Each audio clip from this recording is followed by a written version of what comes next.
talk now about Derek Jeter. It only seems like he's been a Yankee forever. As Jeter enters his 15th season, he shows no signs of slowing down. Derek, what is the difference being in camp when you're the defending world champs versus when you're not? The only difference is you're not answering questions on what went wrong last season, pretty much, because you're coming to spring training, you're not thinking about last season. Last season is over with and done with, and your expectation level remains the same here. So in that sense, it's basically the same. Is it constructive, though, to look back and say what went right?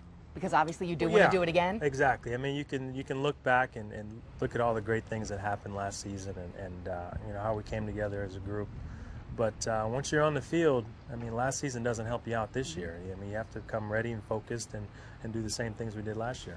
I'm assuming over the last 5 or 6 months it hasn't changed your opinion that pitching wins championships, right? No, I've been saying that for a long time, and that's the reason why we won last year. So how do you feel when you look at this pitching staff, especially a rotation with Javi Vasquez back? Feel good. We feel good. I mean, you add Javi, and people forget that Javi made the All-Star team as his year that he was with us, and he's a great pitcher. I think he's gotten better throughout the years. Last few years, we faced him last year, and when he was in Atlanta, he had a great season with the Braves, and we expect him to do some great things this year. But Javi's a quality pitcher.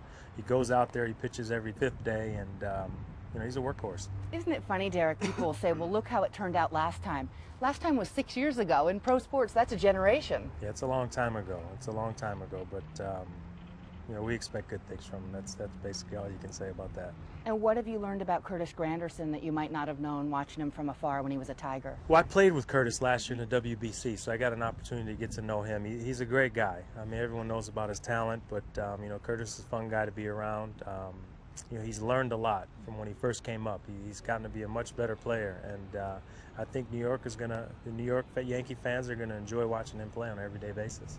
For you, Derek, this offseason, I think we learned that last offseason you worked a lot on your agility, especially defensively. This offseason, was there something that you felt like you needed to work on and did? Well, you always have to work. That's the thing. It's a game of adjustments.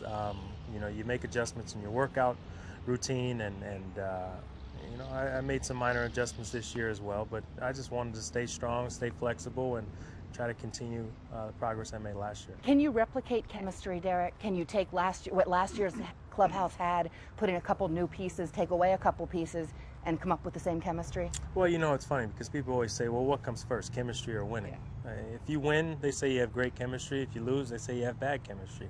We've had great guys on our teams in the past, and we haven't won. But we have a good group of guys. The new guys that fit in great with the guys that have been here, and so chemistry is not an issue. I don't think that has any bearing on whether you win or lose. Can you envision yourself, though, as anything other than shortstop for the New York Yankees when you think of yourself as a player? No. Yeah, I've said that. This is the only place I ever wanted to play. It's the only place I want to play, and I haven't thought about that. If there's one thing missing from last season, and it would be hard to find anything, I think everyone, especially A.J. Burnett, would agree, it's the pie and Derek Jeter in the postgame. Your thoughts? Well, I was the only smart one last year not to get it. But I have no problem with it because, if you're getting pies in the face, then you just won a game. So, if the opportunity presents itself, then maybe this year, hopefully, it'll be a little different. Hopefully I get to remind you of that at some point. Yeah, I hope so.